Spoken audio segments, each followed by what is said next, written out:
Bildiğiniz kimi, belki de bilmediğiniz kimi sahibkarlıq sahəsində yoxlamalar bu il fevralın 3-də Milli Məclisdə təsdiq olunub, daha bir il uzadılıb yoxlamaların dayandırılması. Hardasa 10 ildən çoxdur. Yadınızdadsa o vaxtlar bizneslə məşğul olanlar bilirdi ki, belə sahibkarların incildilməsi çox baş verirdi. Audit deyilən bir yoxlama növü var idi. İndi də var, söz yox. Amma o narazılıq var idi, əhalidə ümumi narazılıq var idi. Hamı da gelirdi, nəsə həll eləyirdi. Düzdür, vergi də ödəyirdi, hər şey çox vaxtı qaydasında gelirdi.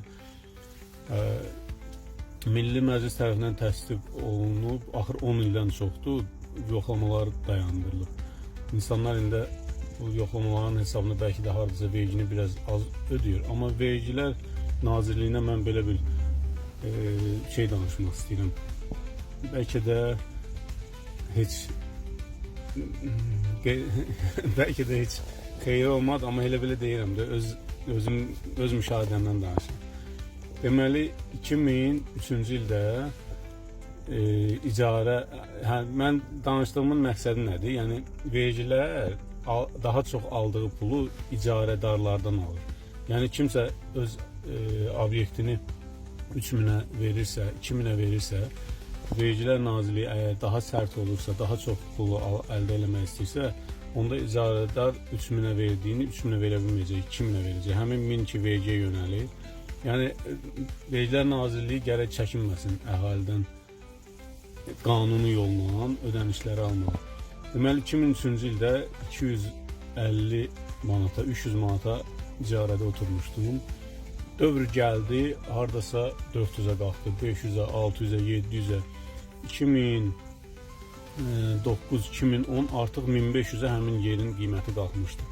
Bu arada həmin audit məsələsi, dediyim audit məsələsi gəldi, düşdü ortalığa. Dükan həmişə ödədiyi vergidən daha çox ödəməyə məcbur oldu. Orada bir dənə, belə bir adı da vardı, partnyorluq da var idi. Orada gelib kassaya ödəyirdi. Amma həmin onların hamısı yoxlamaların nəticəsində baş verdi. Nə baş verdi? Qısa deyim. 1500 icarə olan halda hansı ki sövdələşmə oldu, partnyorluq sazişi imzalayan obyektlər başladı vergiyə, məsəl üçün ayda 300, 200, 400 ödəyirdisə 700, 800 min ödəməyə başladı. Və nə oldu? 1500 icarə artıq getmədi həmin obyektə, mən işlədiyim obyektə. Düşdü 1400, 1300, 1200, 1000, 700, 600, 800 də düşdü icarələr. 2014, 15 bu illərə bir obyektdən danışıram da. İndi hərənin öz masştabına görə icarə dəyişir. Qısası, əgər vergi iş adamlarından daha çox pul almağa başlayacaqsa, iş adamı üçün heç nə dəyişməyəcək. Sadəcə bunun xərcləri artdığından icarə verə biləcəyi məbləğ aşağı düşəcək. Əgər vergi heç nə almasa bu dəqiqə, desə ki, ümumiyyətlə necə ki indi dondurulur da, düzdür, alırlar, çox adam qanunla işləyir.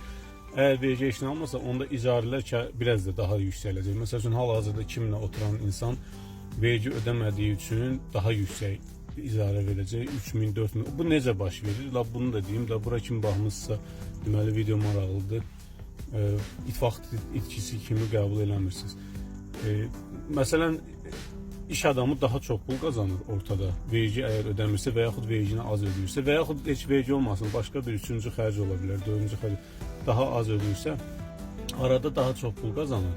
Və bu qazanmaq imkanı olduğu yerdə, amma oturub icarədə məsəl üçün 2000'ə, icarənin real dəyəri arada qazanç çoxdur deyə qalxır, real dəyər qalxır 3000'ə, 4000'ə və kənardan kimsə icarə axtaranlar və yaxud boş yerlər daha yüksək qiymətə başlayır getməyə. Çünki arada boşluqlar var, boş pullar var. Onu icarədar özünə götürür. O yenə deyirəm də necə baş verir. Ortada qazancdan başqa ortada boş pulları olur.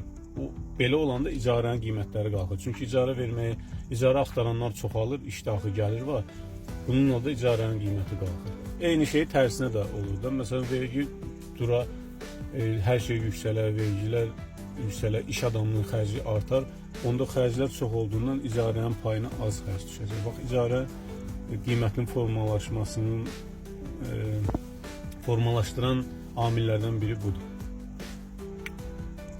4-5 dəqiqə.